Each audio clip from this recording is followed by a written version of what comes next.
এত বড় বটগাছ সত্যিই বিরল। পাক্য থেকে আশ্রমপুর যাওয়ার রাস্তায় দাত্রীপাড়া পার করেই এই বটগাছটি দেখা মেলে। এই পথে চলমান পথচারীদের ছায়া প্রদান করে এসেছে এই বটগাছটি দশকের পর দশক ধরে। ধারণা, একটি বটগাছ থেকেই শাখা প্রশাখা বিস্তার করেই এতগুলি বটগাছের সৃষ্টি এখানে। প্রকৃতির মাঝে শান্তি খুঁজে পেতে হলে একবার এই বটগাছটিতে ঘুরে আসতে পারেন। হারিয়ে যান প্রকৃতির মাঝে, আপনার শরীর মন দুটি শান্ত হবে এই ছায়া শীতল পরিবেশে।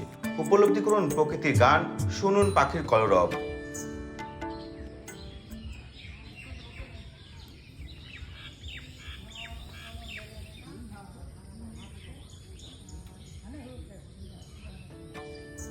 এলাকাবাসী তথা এই পথে চলমান পথচারীদের আবেগ, স্মৃতি এবং ভালোবাসা জড়িয়ে আছে এই গাছের সঙ্গে।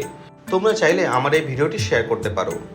সকলে ভালো থাকবে, তোমাদের সবার সঙ্গে দেখা হবে অন্য কোনো ভিডিওতে।